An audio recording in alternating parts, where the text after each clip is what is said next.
ସେ ରଜ ତ ମୁଁ ପଳେଇଥିଲି ମୁଭି ଦେଖିବା ପାଇଁ। ଛକି ଶୁନ, ତ ମୁଁ ମୁଭି ହଲ୍ ଭିତରକୁ ପଳେଇଥିଲି। ସେଠି ଅଲରେଡ଼ି ମୁଭି ଷ୍ଟାର୍ଟ ହେଇଯାଇଥିଲା। ତ ବାହାରୁ କିଛିଟା ଖାଇବା ମଗେଇ ଦେଇଥିଲି। ତ ମୁଁ ସେଠି ଖାଇକି ମୁଭି ଏନ୍ଜୟ କଲି। ତାପରେ ମୋତେ ତ ରଜ ମହୋତ୍ସବ ଯିବାର ଯେହେତୁ ଥିଲା, ତ ମୁଁ ସେଠୁ ବାହାରି ଯାଇଥିଲି। ତାପରେ ତେଲ ଫେଲ ପକାଇ ତାପରେ ରେଡ଼ି ହେଇକି ମମିର ମୋର ପଳେଇଥିଲୁ ଷ୍ଟାଡ଼ିୟମ୍। ତ ଷ୍ଟାଡ଼ିୟମ୍ରେ ସେଠି ରଜ ଦୋଳିରେ ମମିଙ୍କ ମୋର ଝୁଲି ଯାଇଥିଲୁ। ତାପରେ ସେଠୁ ବାହାରିକି ତାପରେ ବାହାର ସାରା ସବୁ ବୁଲାବୁଲି କରିଥିଲୁ, ଯେହେତୁ ବର୍ଷା ଉଠେଇଥିଲା ତ ଜଲ୍ଦି ଚେଷ୍ଟା କରିଥିଲୁ ଯିବୁ ବୋଲି। ତ ସେଠି ଖିଆପିଆ ଯାହା ବି ଆଡ଼୍ କରିକି ସେଠି ବହୁତ ସାରା ଦୋକାନ ବି ପଡ଼ିଥିଲା। ତାପରେ ସେଠୁ ଆମେ ପଳେଇଥିଲୁ ପ୍ରୋଗ୍ରାମକୁ। ସେଠି ମୋ ସାଙ୍ଗଟା ଦେଖା ହେଇଥିଲେ, ତ ତାଙ୍କ ସହିତ ବୁଲାବୁଲି କରିକି ମୁଁ ମାନେ ବାହାରି ପଳେଇ ଆସିଥିଲି। କାହିଁକିନା ମୋତେ ଗଡ଼ ରଜ ମହୋତ୍ସବ ଯିବାର ଥିଲା। ତ ଆମେ ଡ୍ରେସ୍ ଚେଞ୍ଜ କରିକି ଗଡ଼ ରଜ ମହୋତ୍ସବ ପଳେଇଥିଲୁ।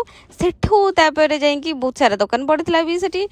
ତ ସେଠି ବହୁତ ସାରା ବୁଲାବୁଲି ମାନେ କରିକି ତାପରେ ଆମେ ସେଠି ଆଡ଼୍ କ'ଣ ଖିଆପିଆ କରିକି ତାପରେ ମୁଁ ତ ଲେମ୍ବୁ ରସ 3ଟା ଭଳିଆ ପିଇ ଯାଇଥିଲି। ତାପରେ ନେଇ ଆସିଥିଲି। ତାପରେ ଘରେ ପହଞ୍ଚିକି ତାପରେ ସକାଳୁ ମମି ତାଙ୍କର